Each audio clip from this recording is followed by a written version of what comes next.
The fundamental discovery of the link between the vagus nerve and inflammation that we made was that the vagus nerve is sending signals that act like the brakes on your car. If inflammation is barreling down the hill and the brakes fail, all kinds of problems will occur. The FDA approved the basis of this idea as a new therapy to treat inflammation in patients with rheumatoid arthritis. I think this is launching a whole new era in medicine where bioelectronic medicine will begin to replace drugs. That's a big statement. It's a big statement, but it's backed by the facts. I see a world very soon where many, many people with rheumatoid arthritis in the United States will have this as a therapy. I have met some of the patients who spent 12 or 15 years in and out of wheelchairs using a cane, which she no longer needs. Her therapy is vagus nerve stimulation. She's now 7 or 8 years out from the implants. Do you think that there's applications in diseases beyond arthritis? 100% I do. People who were suicidal, unable to care for their families, unable to work, and now they're not suicidal. They're caring for their families. They're back at work. So what is the cost benefit of that? Is it possible that the vagus nerve stimulation is reversing the inflammation that's causing the depression? It's really incredible, actually. It is incredible.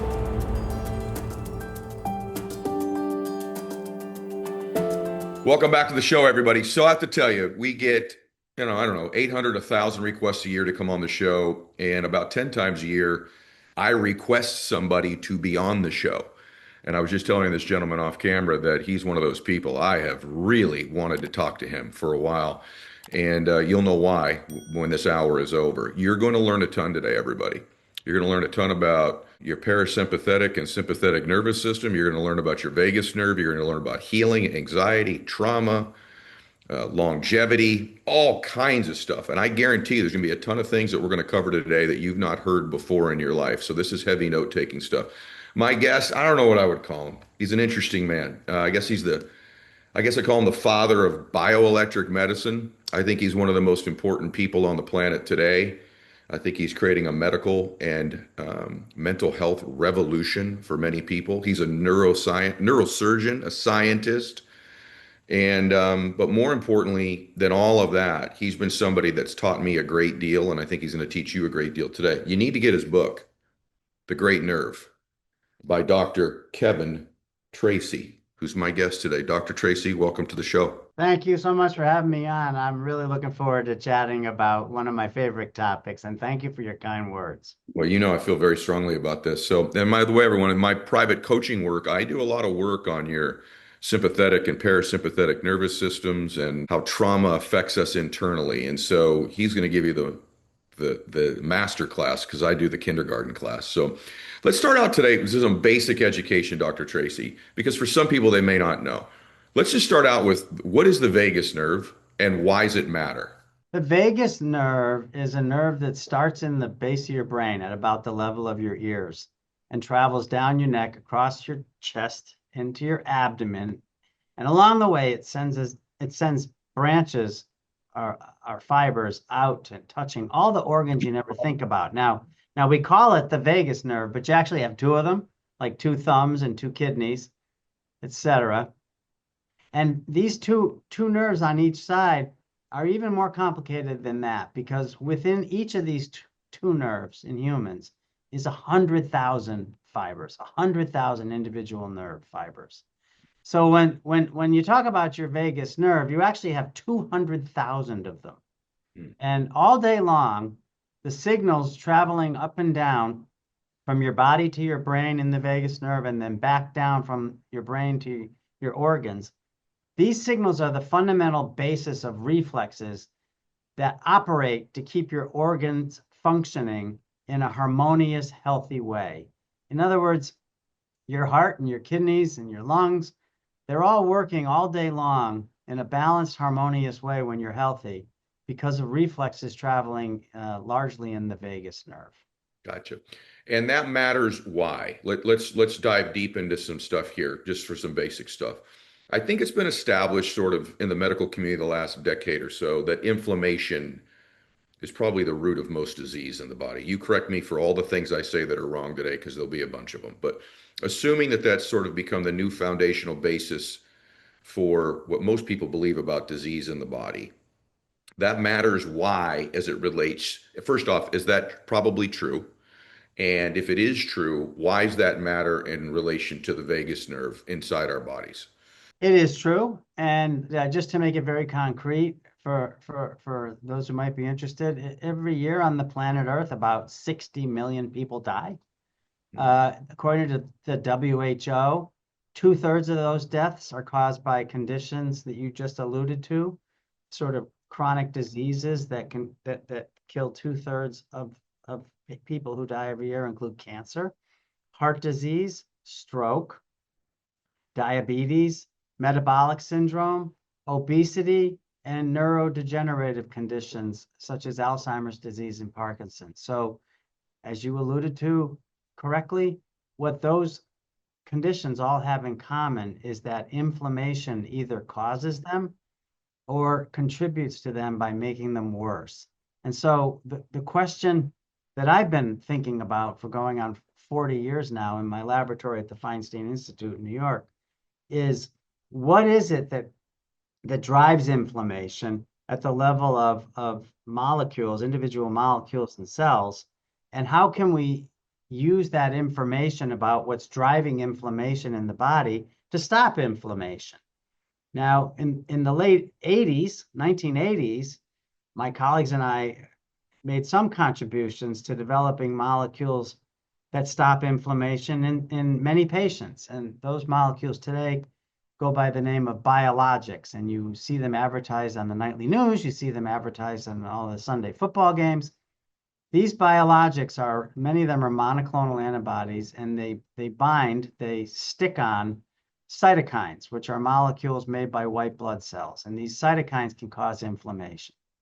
So that's what we've known since the 1980s. And these drugs are very powerful, and they treat patients with conditions like rheumatoid arthritis and other conditions. But they don't cure the disease. So some other things are still going on. And so the fact that these biologics don't cure inflammation but can slow it down taught us that these molecules are very, very important in causing inflammation. But I found myself years ago wondering, well, if the immune system and our bodies have the ability to make these powerful inflammatory molecules, which can cause harm. It can cause serious damage to your organs if there's too much inflammation. And it can contribute to these other illnesses that can kill so many people every year on the planet Earth. And the real question I had was, how does the body normally control inflammation? Now, if you take what we just talked about from the vagus nerve, and I said reflexes are controlling the healthy balance of your organ functions, we've known for 100 years or more that reflexes traveling in the vagus nerve control how fast your heart beats. If it beats too fast, signals in the vagus nerve slow it down. Reflexes in the vagus nerve control how much insulin your pancreas makes and how much glucose your liver can produce. So if this is what we've known all along, the question to me became, well, if reflexes are doing things to all the other organs, is it possible that reflexes in the vagus nerve are also controlling inflammation? That was the eureka idea. That was the eureka moment. But as you know from the book, we don't say eureka in the lab anymore. We say, holy shit. If Right. And if by the way, everybody, we're going to cover so much today but we're going to talk about trauma here in a second too. So there's so much to this inflammation, vagus nerve, the sympathetic nervous system. There's so much to it, you guys, that over the next 5 years, you think AI is a revolution. And by the way, it even fits inside this discussion. This is going to be a revolution. I'm telling you, it's been part of my work for a long time on just performance and well-being. But so one more foundational thing I just want to lay out there is there used to be this adage that, Plato said a long time ago, you can't heal the body without healing the soul, right? And there's this adage, there's a lot of, growing up, there were these, theories of, well, if you've got trauma and you're under great stress, you're gonna die younger. And that was kind of theoretical. But now we actually know, don't we? So explain to us a little bit foundation, and then we're going to get into some great stuff. How does trauma anxiety, trauma in our life, or anxiety, or things that happened in our childhood or in our lives actually affect this inflammation in our body. Like you've essentially, we've proven this now. So give us the correlation of why unhealed trauma is detrimental to your physical health, not just your mental health. So Plato was right. I happen to agree with him, and your quote from him is spot on. Mm. If you think of the signals traveling in the nerves as controlling all your organs, then the fundamental discovery of the link between the vagus nerve and inflammation that we made was that the vagus nerve is sending signals that act like the brakes on your car. So if inflammation is barreling down the hill and there's nothing and the brakes fail and inflammation spins out of control, then all kinds of problems will occur. So we can take that now as a fact. And the revolution that we're coming into and living through as we speak, as of 6 or 7 weeks ago, on the day that we're recording this, the FDA approved the basis of this idea as a new therapy to treat inflammation in patients with rheumatoid arthritis. And I think you're right. I think this is launching a whole new era in medicine where bioelectronic medicine will begin to replace drugs. So Mm. That's that's a the bold that's statement. That's a big statement. it's a big statement, but it's backed by the facts and it's kind of fundamental, as you said, laying the fundamental groundwork to this conversation.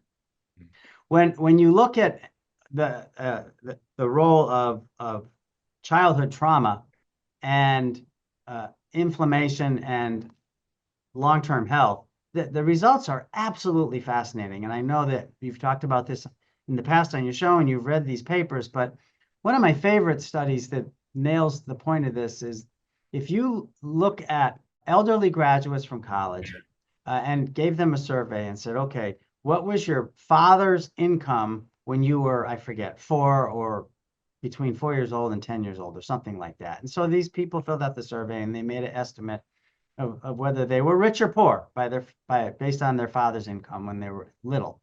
And then the researchers measured salivary cortisol in these patients.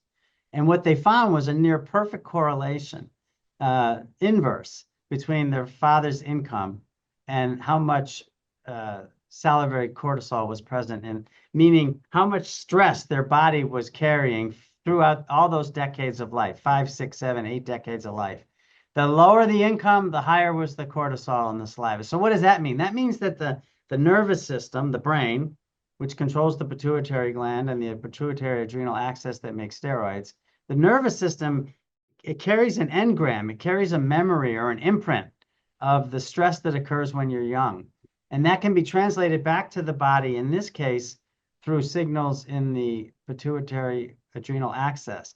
But if you look at other indicators that say heart rate, resting heart rate, or resting heart rate variability, there's evidence, and those are controlled by nerve signals, not hormonal signals. Right. So signals in the vagus nerve, which is parasympathetic, and signals in the sympathetic nervous system either accelerate or decelerate the heart. That balance lives in, if you will, in the brainstem, in the brain. And that turns out to be influenced by childhood stress. And those effects can last for many, many years. So if signals in the nervous system can be modulated by childhood stress, that's a fact. And if signals in the nervous system can turn on or turn off inflammation through the vagus and sympathetic nerves, and that's a fact, then the answer to your question is yes, there's definitely a relationship between stress, nervous system control of inflammation, and how much inflammation you bear in your body, which of course then can put you at risk for complications in your organs from too much inflammation. Let's talk about how that might work. By the way, isn't this fascinating, everybody? So, and by the way, there's ways, everyone, pretty simply, that you can actually see how you're doing with this stuff. So let's use me for a second. Okay. So first off, everybody, give yourself the gift of just learning a little bit about the sympathetic nervous system. We're not going to get too much into that today just because there's too many other things to cover. But let's just call the sympathetic nervous system for the layman. You're in a fight or flight mode to some extent. So take a guy like me.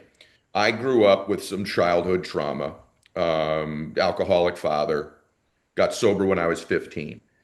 But those first 15 years were a lot of anxiety, a lot of stress, a lot of worry. Also in my family, I think a little skosh of mental health issues.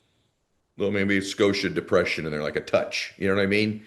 And so I think I grew up in a fight or flight mode in my sympathetic nervous system. I wasn't parasympathetic very often. Now I find myself at 55. I've had some health issues in my life, and my resting harm. I'm fit. I work out 5 days a week. I'm in the gym. I've got low body fat. I've been fit most of my life. Yet my resting heart rate's almost 80, and my HRV is incredibly low. Like last night was 11. Most nights it's like 15. Does that mean those two metrics tell you can educate them on HRV as well a little bit? Does that mean, is that indicative that I am probably in sympathetic nervous system mode and not parasympathetic most of the time? Is that what that would indicate? In other words, high heart rate, low HRV, is that indicative of somebody that's in fight or flight mode most of the time, more than likely? There are some that would say that to you, that yes, it is. I'm not sure. I would be much more honest and say I'm maybe. Before I drew a conclusion, let me back up a second. The problem with some of these things is when all the data fits with a dogmatic idea, it's very easy to jump on the answer being the dogma. The problem is when you scratch the surface of the dogma and try to understand where do these definitions and measurements come from, you realize that you kind of run out of data really quickly. So in the case of measuring fight or flight, you would want more than just knowing your resting heart rate and your heart rate variability. You really would also want to know your hormone levels and your levels of, cortisol is one we talked about a minute ago. You would want to know your cortisol levels. You would want to know your norepinephrine or epinephrine levels. Those are very hard to measure. They have to often measure the byproducts or the metabolites of those in either blood or urine. You'd want to have a much more sophisticated analysis, and you would want to have it over long periods of time for many days in a row. So think of the example of diabetes. The patient's worried about measuring her glucose levels, and she's a diabetic. She might take a glucose measure at some random time of the day and see it's perfectly normal, and then go ahead and have whatever, a candy bar or an orange, and then not measure it till sometime later and see that it's still normal. So, okay, I don't have diabetes. But if she measured her hemoglobin A1C, which integrates the glucose levels over many, many hours, days, and weeks, she would find that the hemoglobin C was off the charts because the glucose was spiking intermittently. We don't have quality measures for inflammation, frankly, or for sympathovagal balance. There are some that advocate for using heart rate variability as a gold standard of sympathovagal balance, but that's also actually much more controversial than you would ever figure from looking at social media. What is heart rate variability? So if you look on an EKG, you see each heartbeat, or if you feel your pulse, you feel a distinct beat of every heart in your wrist or your neck. If you actually have a stopwatch and measure the time between individual heart rates, you can write down all those times in sequence. And then you get a long sequence of numbers that are called instantaneous heart rates. Now, when the vagus nerve fires, it prolongs the time to the next heartbeat. That's why vagus nerve slows your heart, because it prolongs the time between heartbeats. If you have a lot of vagus nerve activity, and that's happening frequently, now you can subject these data, which can be obtained on EKGs, for instance, or Holter monitors, where you can follow EKG signals for many, many minutes or hours. You can add up and analyze with statistical algorithms all of these instantaneous heart rates, and you can derive predictors of that guide us to what we call heart rate variability, and people refer to this as vagal tone. If you look at the high frequency domain after sort of a Fourier transformation of these complicated data, there's a little spike which has been correlated with vagus nerve activity in humans. But is that the whole answer? Well, it depends on the algorithm, right? So your Fitbit and your Apple Watch and your other wearables, they're all using different algorithms and they're all proprietary. So one person's heart rate variability may or may not be being measured the same as another person's. Okay, everybody, I want to get you in the weeds here. We're going to talk about solutions here in a second and why it matters. So stay in here, and it does matter. Okay, so you say in the book that the brain listens to the body, and then it talks back through the vagus nerve. And with the right tools, the body can heal itself.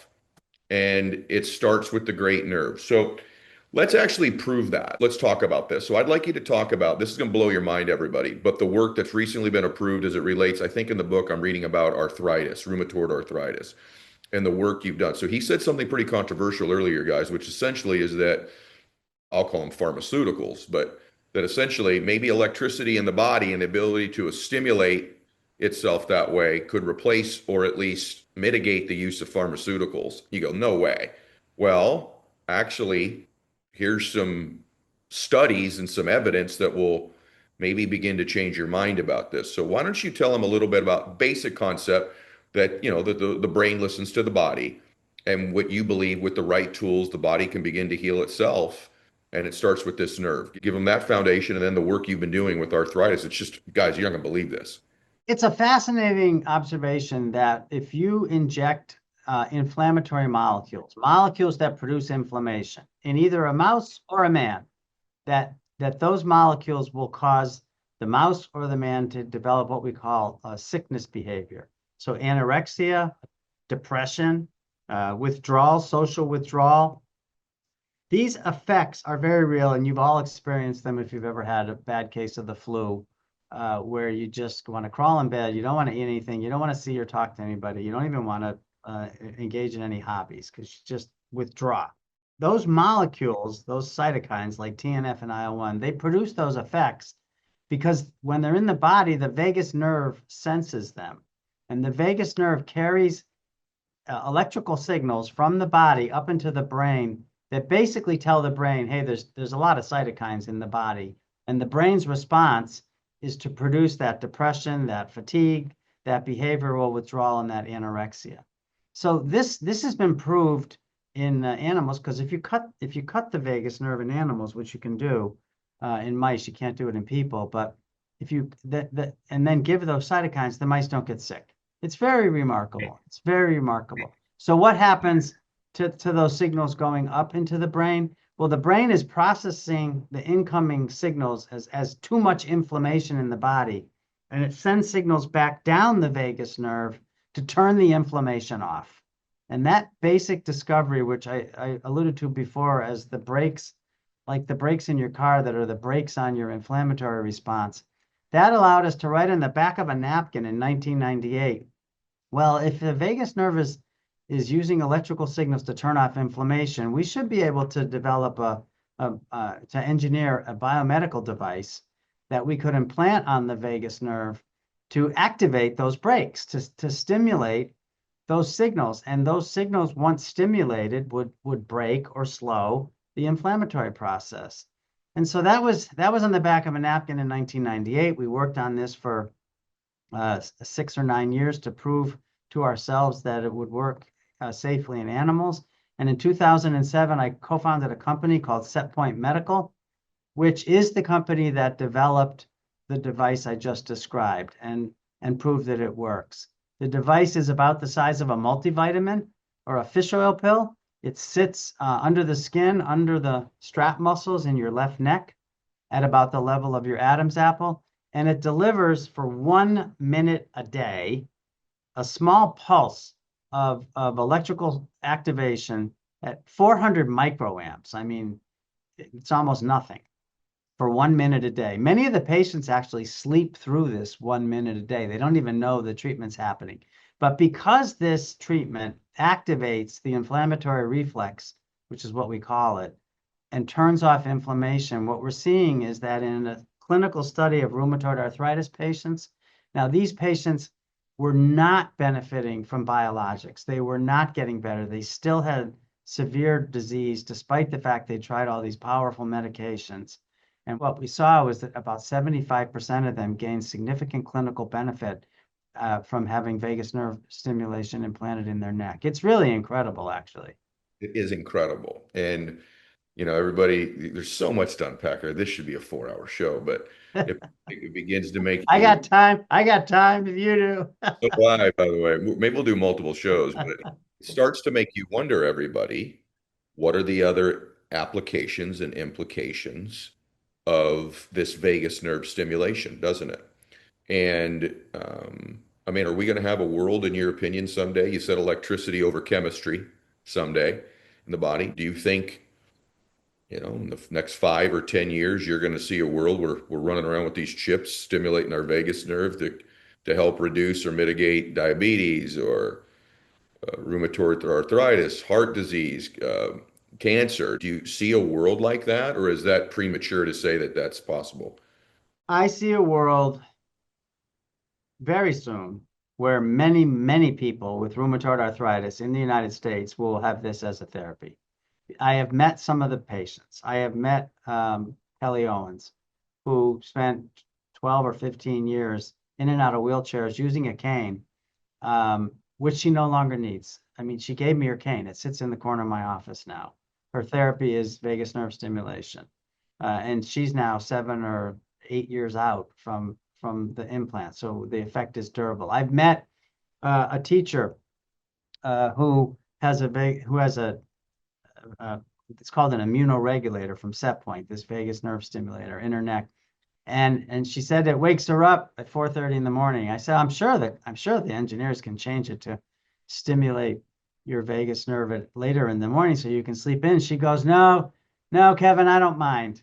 I said, why don't you mind? And she said, because I'm a teacher, and for years I would wake up in the morning at 4:30 and with pain in my hands so severe that I would cry because I was afraid I wouldn't be able to get dressed to go to work or pick up a pencil. She goes, now I wake up at 4:30 in the morning and this thing buzzes and I smile because I don't have any pain in my hands. So you were careful there. I watched you. You were careful to say rheumatoid arthritis. I'm not asking you to predict. I'm asking you your opinion. Do you think that there's implications or applications in diseases beyond arthritis? 100% I do. I'm painting right now the fact that there's a pond covered partially in pond lilies, and we know the doubling time of the pond lilies, and we know the surface area of the pond. I think you can make very concrete predictions about a significant use for rheumatoid arthritis in the US based on the current FDA approval. Because of that, it's a baby step to look at other inflammatory conditions where we already have data either in humans or in laboratory experiments. In humans, there's very convincing data in small trials that will have to be repeated in larger studies for the treating Crohn's disease, inflammatory bowel disease, and ulcerative colitis.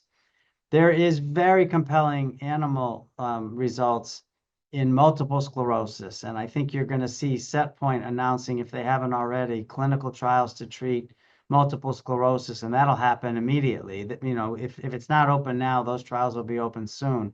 You're going to see news about the possibility to use various vagus nerve stimulation-based therapies to treat diabetes and potentially even metabolic syndrome or obesity. There's fascinating data about the relationship of vagus nerve stimulation to enhancing neuroplasticity, which is the phenomenon that can enhance recovery from injury and stroke. And the FDA has approved that indication already.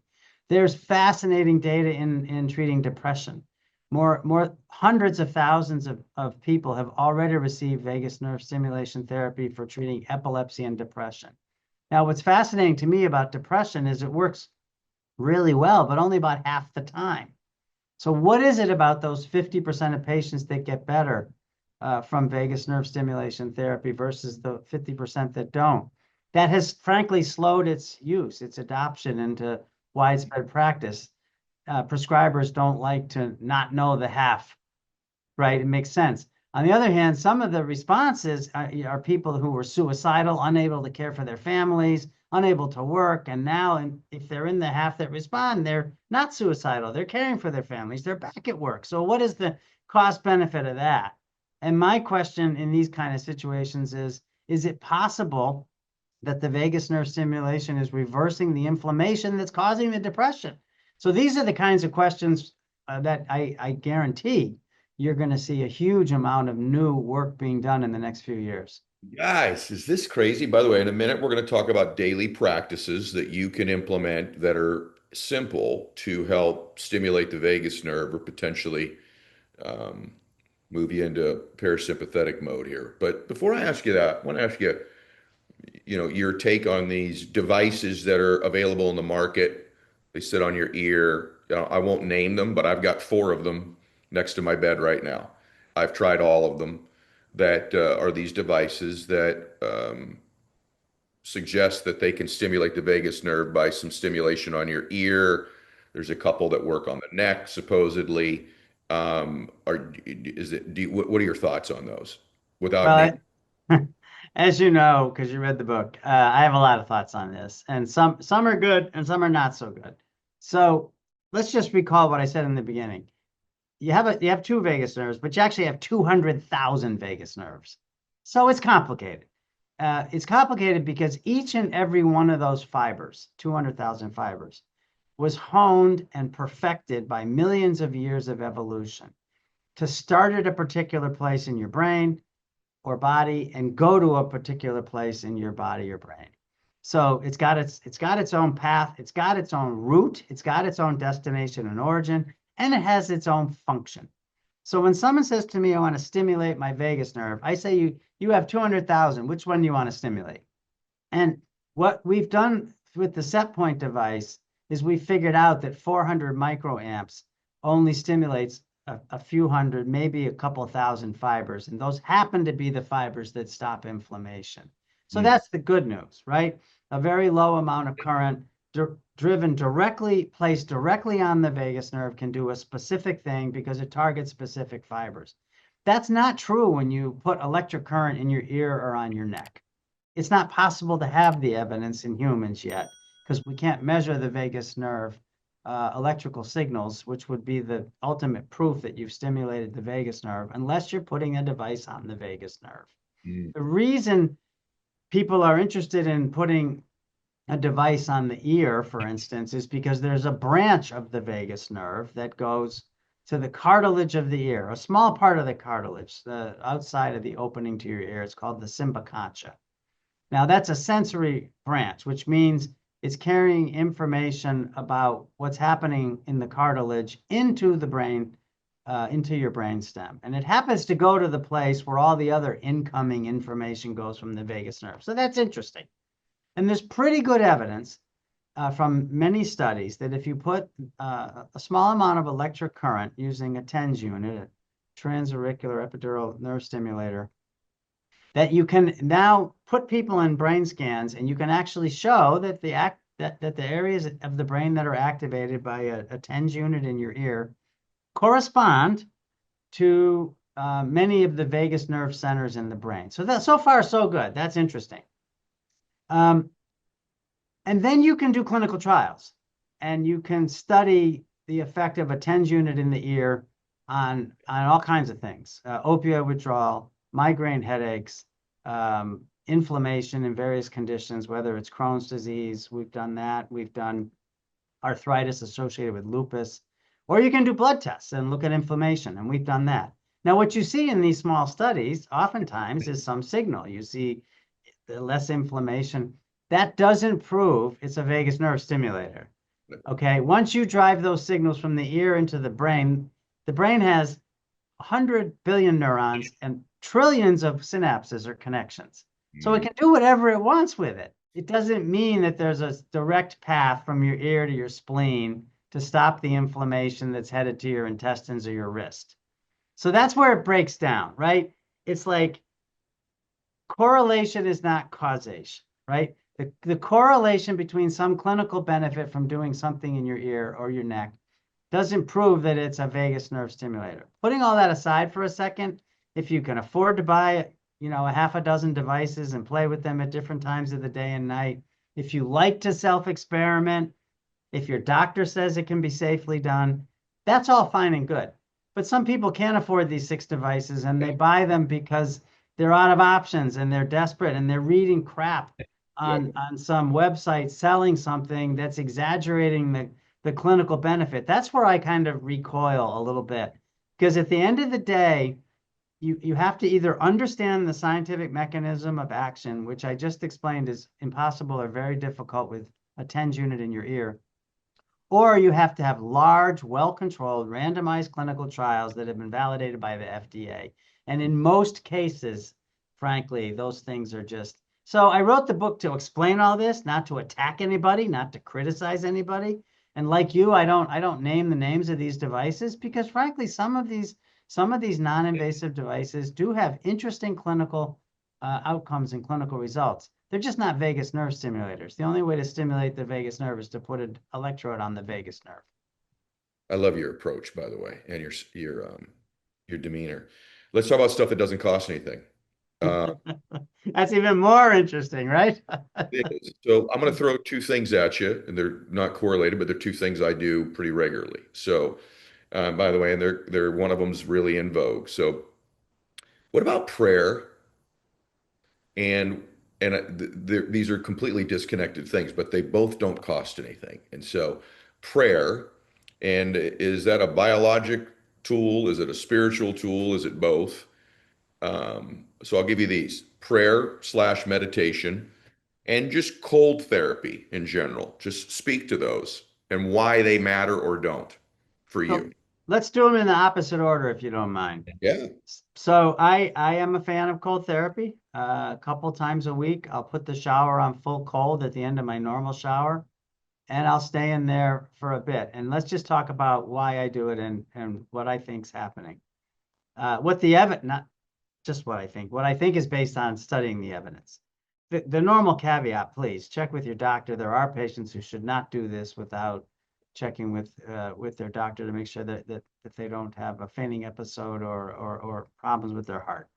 But what happens when you step in that full cold shower is it hurts. It's uncomfortable. All the air goes out of your body. You feel like you can't breathe. It's terrible.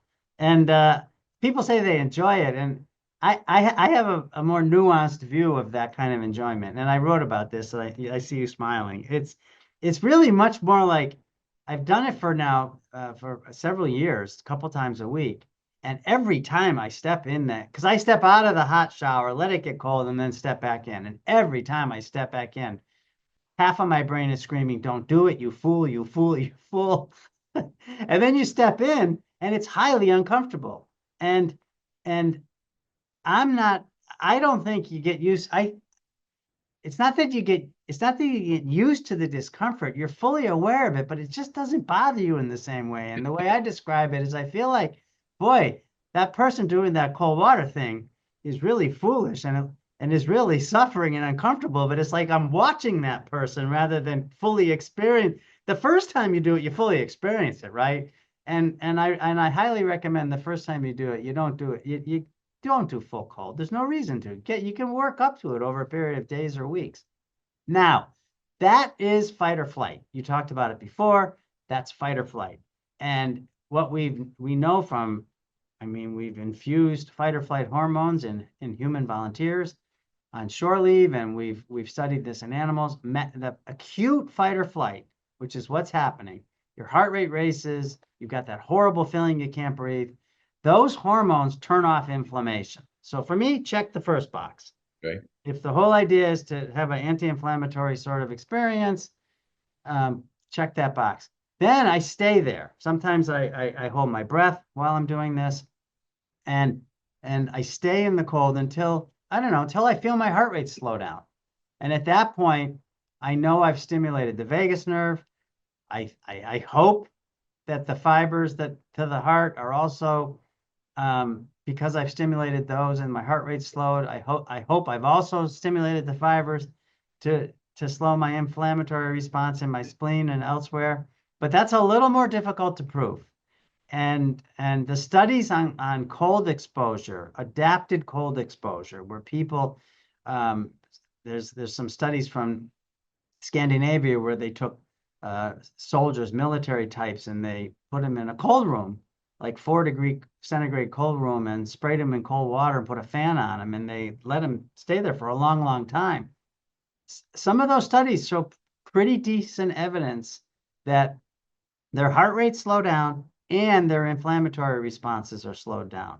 So that's why I do it. And that's how I put it together. The fight or flight, that acute stress response, that's a massive fight or flight response, that's anti-inflammatory. And then the cold adapted response is a vagus response, and that's anti-inflammatory. But what about then the chronic stress you talked about earlier in the show, in your own life and in your listeners' lives? Chronic stress is not really full-blown fight or flight that we just talked about. Chronic stress is low-grade, persistent fight or flight. It's not the same thing. Low-grade chronic fight or flight stimulates inflammation. And that's really important. So you can have it both ways. Fight or flight can be good for you, and that's probably what happens when you exercise. Exercise is a form of controlled good stress, controlled fight or flight. But it's that chronic gnawing away, eating at you fight or flight at low levels that actually produce inflammation. So that's why I do the cold showers. Now, there's other ways of doing it, and there's people advocating, and there's billions of web impressions on vagus nerve and cold, billions. And everyone's, some of them are based on good science, and some of them have to be treated with a little bit more caution in their interpretation. What about prayer?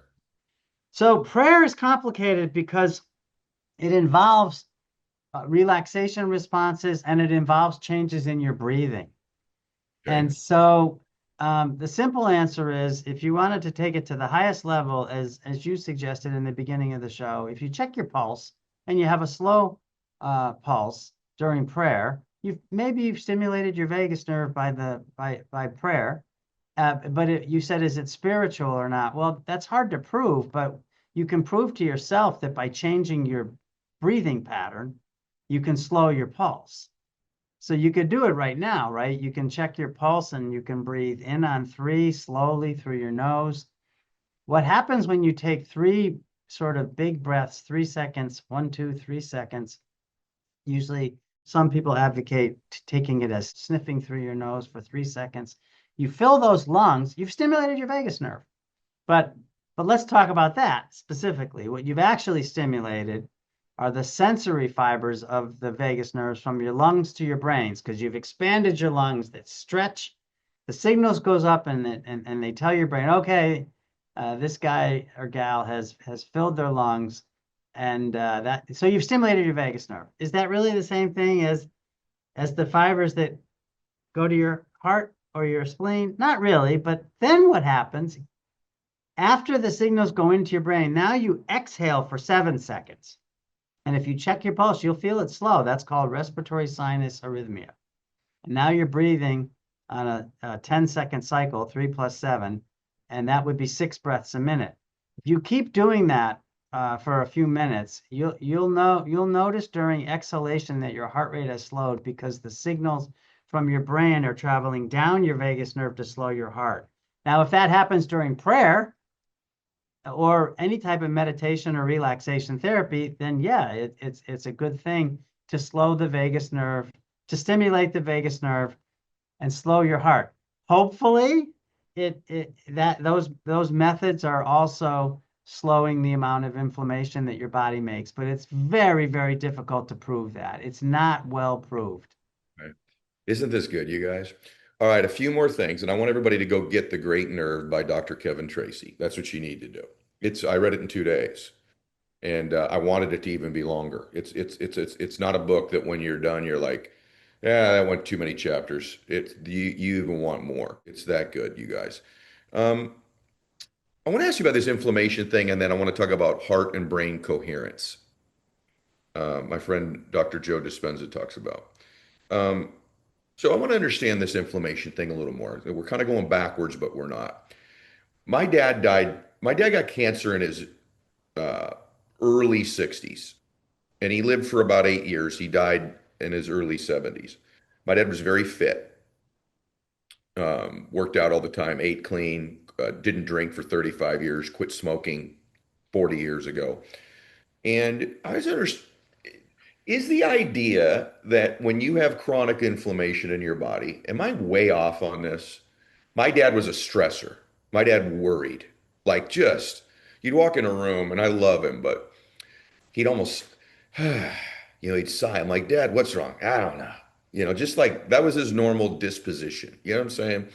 And I would have loved to have seen his HRV and his resting heart rate and all this other stuff. But is the idea that if you live in that mode, am I crazy to think that it may trigger some form of gene expression in your body prematurely? Meaning, and I know there's no proof of this, I just want your opinion. Meaning, you're predisposed to get cancer. Maybe it should have been triggered in your 80s, but you've just lived in this inflammatory mode all your life. And so this expression, frankly, cranks on younger and earlier in your life than it would have otherwise. Am I out of my mind to think that there's a correlation between those things? Or what do you think? And I know you're a doctor and we need randomized, controlled, blind stuff. I get all that, but just what do you think? Well, I think that this could be the topic of another 4-hour show. Hmm. That's the simple answer. It's complicated because it goes both ways. That's at the end of the day, that's the simple answer. What happens in your brain affects what happens in your body. What happens in your body affects what happens in your brain. So tuck that away as the answer. But the second answer is it's genes and environment. It's nature and nurture, and you can't separate those. So you let's do that one first. So two guys are playing golf and they get hit by lightning and they both get killed. Is that genes or environment? You tell me. Well, it's environment, I right? mean, it's And then environment, I tell you clearly. it's a father, and then I tell you it's a father-son combination, and they play golf in Friday every weekend in the summer when when the lightning comes out. So now it's genes and environment, right? So the same kind of logic can be applied to everything you just said happened to your dad. So let's just we'll play it backwards and forwards. Let's talk about the anxiety and the worry first. So obviously, it's possible that as people like to say, uh, there's an imbalance of neurotransmitters in the brain that contributing to him having a gnawing depression or a gnawing anxiety. Well, it's possible, but there's no proof of that. The most commonly used antidepressants in the world, the SSRIs, the serotonin-based drugs, there's zero evidence linking serotonin as a causative factor in depression. Zero. The only evidence for serotonin that has stood this test of time is a secondary evidence, meaning that some people who take SSRIs have less depression. That doesn't prove cause and effect because SSRIs do other things in the body. They don't just go to the neurons in your brain that allegedly have a serotonin problem. Okay, so we don't understand that. We don't understand depression. That's the point. However, we do know that SSRIs in in various conditions they've been studied are anti-inflammatory. So now what about this scenario for your dad? Your poor dad lived his whole life, maybe induced by drinking a extra pint or two along the way, or maybe because he had an underlying viral infection, but deep in his tissues he had inflammation. Mm. And I already talked about it. The inflammation in the body sends signals up the vagus nerve, which cause depression. What if that happened to him? That's very possible. And maybe that depression altered the balance of his sympathetic and parasympathetic nervous system. So maybe he did have less brakes on his inflammatory response. And maybe that inflammation, either from the underlying cause, which we don't know what it was and never got diagnosed, or from the uncontrolled inflammation that he experienced as a result of his depression, maybe that caused his cancer. So I'm not evading your question. I am adding a layer of understanding that it's more complicated than these one-off things that you see so many times on these self-help pages. Mm. Look, I've met people with serious rheumatoid arthritis, and I keep talking about that because that's what the FDA label says for the new device. I've met people with serious rheumatoid arthritis who are fit, who are healthy, who work out like you do, are very aggressive and careful about what they eat and about their weight management and about their meditation strategies, and they still have severe rheumatoid arthritis. Is that their fault that they're not exercising? And no, of course not. it might be that that their vagus nerve circuits are dysfunctional, that they are broken. And that could have been the case in your dad. He may have had a perfectly healthy brain, but maybe his vagus nerve got trashed along the way. And we saw that in COVID. I don't know if you saw this, but in COVID victims were studied at autopsy in I believe it was in Madrid, Spain.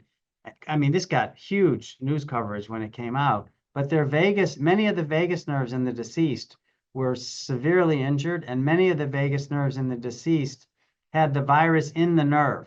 And so then, since then, a number of studies have looked using fMRIs and ultrasound imaging at COVID survivors who had long haul COVID or have long haul COVID, and they show evidence of damage in their vagus nerve. So now the question is, does the vagus nerve damage precede the inflammation, which precedes the problems and the cancer? So I don't have all the answers, but those are the right questions. I love when I have a doctor on the show who doesn't think he has all the answers, and I've been concerned over the last 8 or 10 years when I have them on and they have every answer, because now they don't have any curiosity and they're dogmatic. And so I really appreciate your approach. Is there any practice every day? By the way, and you can reply to that. Is there a practice every day like you just won't skip as you answer what I just said too? I mean, please don't feel obligated to do that first, but go ahead and reply to that. And then also, like, is there something daily like, hey, this is something every day I do, period? Well, I really appreciate your comments on dogma, and there is a danger in medicine and science, and frankly, whether you agree with what's going on everywhere in politics today or don't, most people have one position or the other. There is obvious to me there is a pushback now against academic dogma as providing all the answers all the time, and there's some of those reasons are not warranted, but some of them actually are, and I think it's really important when we don't have all the answers that we say this is what we know for sure, this is what we are pretty sure is false, and this is what we should be studying. And as you know, I wrote the book. One of the reasons I wrote the book was to sort of have that be a message of hope and a call to action. I really want my colleagues to double down on some of these questions that you've raised in this podcast, because if we double down on what the questions are, then we can figure out how to find out new answers. And that's what we want, right? That's what everybody wants. You asked about my daily habits. I mean, yes, I do what grandma said and what, your doctor and what you say on the show. I try to watch what I eat. I try to eat a balanced diet. It's difficult to eat a balanced diet. I frankly find it easier to just avoid carbs, and eat protein where I can get it, and as many vegetables as I can. I try to exercise regularly. I try to get in some different forms of exercise, some aerobic, some yoga or stretching and some strength and isometric. I think all those are important. I think Peter Attia has written brilliantly about this, and I think he gives very sage, careful advice for people of all ages. I try to get enough rest. I definitely try to get my 7 or 8 hours sleep. I think that's really important. I don't monitor my rest with a wearable, because every person I've ever met who uses a wearable to monitor their sleep wakes up to check their wearable, and Right. You're exactly right, by the way. It's also the first thing I do when I wake up. Then I pray, but it's not until I check my Aura ring, which is insane. So I try to avoid too much stress in my life. I try to take a stoic approach and focus on the things that I can control, and accept the things that I can't control. And I try to stay socially engaged with people that I love and communities I care about, and I try to give back to the world. I mean, the classic things that, as I said, grandma and hopefully your primary care physician is teaching everybody else to do. It's interesting to me that all of those things tend to slow your heart rate, yeah, and so maybe we're slowing inflammation in the body, and at that point it really is a Pascal's wager for me. I do the cold showers too. We talked about that, and I don't mind doing those things. They might be good for me if I'm on my deathbed and I find out that it was no use whatsoever. Well, I did my best, and if I live to be 120 and I'm healthy, well, that'll be good too, you know. Yeah, I look at it like, by the way, I'm teaching myself to do hard things. At a minimum, I'm getting that benefit of building some grit. And if there's some internal benefit, which my hallucination is there probably is, then that's a bonus. But I'm doing difficult things. There's pretty good evidence for parts of the brain that light up on brain scans only when you do something you don't want to do that's good for you. Yeah. And so that strengthening of grit is being studied at the level of brain neurons. And that's interesting too. And I agree with you. For me, it's stepping in that stupid cold shower. Same here, brother. That's mine, and I don't like it.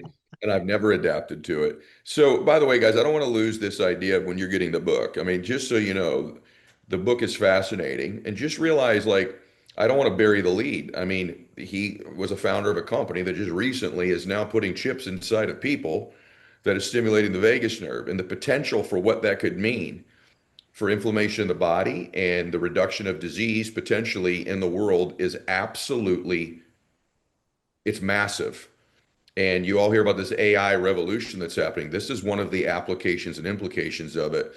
And I want to make sure the lead isn't buried, that this is a time, this man earlier in the show, and now that you've heard him, this is not a dogmatic, opinionated person, just rigid in his ideology. He said earlier in the show that he thinks the potential for electricity in the body and the stimulation of it to replace or at least reduce the need for pharmaceuticals. That's a pretty bold statement, and it's a significant time we're going to be living through. So, I want to ask you one last question because I teased it earlier, and I at least want to have it there for conversation, which is this idea of heart and brain coherence. I just want you to, we'll finish with that, and then I'll talk about the book for a second when we finish. But what is that? Dispenza talks about it, my buddy, who's been on many times. And what are the implications and why is it relevant, in your opinion, if at all? It's relevant in the context of larger picture of health, which is homeostasis. So what is homeostasis? Homeostasis is a balanced functioning of your organs. So your kidneys are making the right amount of urine, your heart's beating at the right pace to support your blood pressure is not too high, not too low. Homeostasis is when all of your organs are operating in a Goldilocks, not too much, not too little kind of output. That is all controlled second to second, millisecond by millisecond, actually, by reflex signals traveling in mostly in your vagus nerve and in your sympathetic nerves. So if you think about that for a minute, it's kind of mind-boggling. I mean, you can separate in various experimental models and even in some pharmacological ones, you can separate the function of sort of your thinking human brain from the brain that's operating all day long to control these reflexes.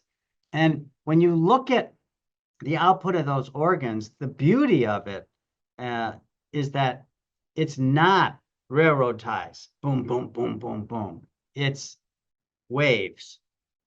So the harmony between the organs, if you were to measure each organ as having its own output, and you do that electrically, what you see looks like a symphony, not banging a gong. In fact, if you see a banging gong, and I can direct you to a place where you could see it this afternoon, it would be in the ICU of a hospital. So when people are critically ill, say they've had sepsis for a long period of time, and they're very, very sick, their heart rate doesn't vary. It's beat, beat, beat, beat. And the outputs of the other organs doesn't vary. It beats with the heartbeat. Everything's in lockstep. It's the opposite of a symphony. It's a banging of a gong. And so I don't think we fully understand what that means, but it points to the importance of synchronization, of harmony between not only the brain and the heart, but the brain and every other organ. And the heart's fun to measure because you can check your pulse and you can do an EKG and you can check your blood pressure, and you can experiment on yourself, and it's great. But when you apply the same basic teachings to the other organs. It's fascinating. So we're in my lab now. It's the hottest project in my lab now, which we got a whole bunch of people working on it. And we're actually studying the flow of information that's going from the organs in the body up the vagus nerve into the brain. And we're hacking into the vagus nerve signals like submariners would hack into a transatlantic cable so they could watch a movie on the wall of the submarine by tapping into the cable. We're learning how to tap into the vagus nerve to understand what these signals mean and how they work. But the harmony is the key. Harmony is the key thing. People call the vagus nerve superhighway. It's not. I never use that description. Traffic is boring, and the signals in the vagus nerve are much more beautiful and harmonious. They're like the strings of 30 violins all sort of playing in harmony. And that's what health is. You guys, this is such a great time to be alive. And we may all have a chance of living a lot healthier and a lot longer here real soon. By the way, that lab, is it Feinstein or Feinstein? Feinstein Institutes at Northwell Health. There you go, you guys. And the book, everybody, is for the 5th time, is The Great Nerve by Dr. Kevin Tracey. And I think you could tell today, there's a lot in this book. There's no wasted pages. Every page is interesting. You're going to learn something. And I know you did today, guys. You guys want to have them back on? I can hear you yelling in your car right now. Yes, they're on their treadmills yelling. So we're going to have you back. We'll take a little breather for a while, but we're going to have you back and unpack a bunch more stuff together. Okay. I look forward to that. And I want to thank you for your preparation and your insights to this. This has been a real pleasure talking to you. And thank you for having me on. It's been my honor, brother. All right. God bless you, everybody. Share this episode. You need to share this one. Max out your life. Take care.